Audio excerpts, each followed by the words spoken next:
네, 특징주 파미셀 간단히 한번 보겠습니다. 지난번에 이제 파미셀은 내용을 전반적으로 올려드렸어요. 그래서 그 내용에서 크게 변한 건 없는데, 전에 이제 올려드릴 때 그 렘데시비르의 임상 결과를 기다린다라는 걸로 이제 올려드렸는데, 미국에서 관련해서 이제 내용이 나왔죠. 결국은 이제 긴급 사용 승인을 했습니다. 미국 같은 경우 지금 코로나 환자가 굉장히 빨리 늘어났기 때문에 심각해요, 사태가. 그래서 지금 보시면 렘데시비르의 효과가 있는지 없는지 논란이 많습니다. 제가 여러 내용을 읽어봤을 때 제가 이제 의학적으로 크게 식견이 있는 건 아니지만 제 느낌상은 그렇게 큰 효과는 없어요. 제가 볼 때는 그 관련된 내용을 봤을 때 유의미하지가 않아요. 이게 코로나19라는 게 아시겠지만 지금 한국에서도 그렇고 완치자가 굉장히 많이 늘어났어요. 그쵸? 그런데 지금 코로나19 바이러스를 정확하게 치료하는 치료제는 없습니다.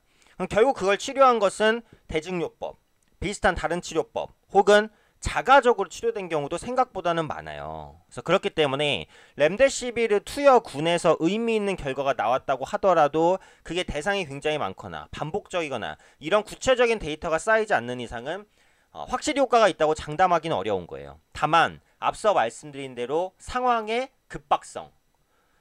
급박성으로 인해서, 그리고 렘데시비르가 어쨌든 비교군의 그 테스트를 했을 때 효과가 있는 것으로 보여지는 듯한 그런 자료들은 있는 건 또 맞으니까. 그래서 결국은 이제 긴급 사용 승인을 할 수밖에 없었다. 어디서? FDA에서. 그래서 각국에는 항상 그 식품의약국이 있습니다. 당연히 한국에도 식약처가 있잖아요. 그렇죠? 유럽에도 그렇고 어느 나라든 다 있어요. 근데 미국 FDA가 주는 무게감은 훨씬 더 무겁다라는 말씀을 드렸어요. 그래서 파미셀이 관련주로 급등했죠. 전에도 말씀드렸지만 파미셀은 그 렘데시비르의 주 원료 뉴클레오시드죠. 뉴클레오 시드를 생산하고 있기 때문에 이제 관련주로 묶였습니다. 그래서 렘데시비르 사용이 늘어난다라고 했을 때는 렘데시비르의 원료에 대한 수요도 당연히 늘어날 거 아니에요. 그러니까 뉴클레오시드에 대한 그 수요도 늘어나면서 뉴클레오시드를 생산하고 있는 파미셀도 수혜를 받을 수 있다. 요게 이제 연결고리입니다. 근데 사실은 이 렘데시비르가 실제로 이제 효과가 크게 있다 없다 요건 떠나서 중요한 건 뭐예요? 사용 승인이 됐다는 거예요. 사용 승인이 됐다는 건 뭐예요? 렘데시비르의 처방이 늘어나겠죠. 그럼 자연스럽게 파미셀에도 오는 여파는 있는 겁니다. 그러니까 오늘의 급등은 무조건적으로 허황된 급등이 이렇게 보기는 사실은 좀 어려워요. 근데 제가 말씀드리고 싶은 건 사실 그거죠. 지금 시장은 포스트 코로나를 봅니다.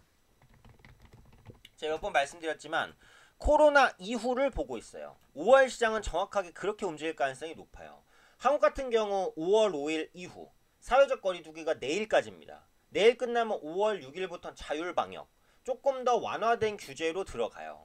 유럽 같은 경우에도 지역별로 완화 지역이 발표가 되죠. 미국 같은 경우도 어때요? 코로나19가 심각한 지역을 제외하고는 조금씩 경제 정상화가 됩니다. 중국은 어때요? 표면적으로 코로나를 거의 극복한 것이고, 그쵸? 그래서 그런 부분들을 봤을 때 시장은 포스트 코로나를 주목할 수밖에는 없다는 거예요. 그래서 지금까지 움직였던 코로나19 관련주들의 언제 차익 실현 매물이 나와도 이상하지 않다는 거. 특히 이제 코로나 관련해서 직격탄을 맞은 게 항공여행주였는데 항공여행주도 보시면 최근 들어서 어때요? 올라옵니다. 그건 뭐예요? 지금은 시장의 무게추가 코로나 수혜주에서 코로나 피해주로 이동 가능하다.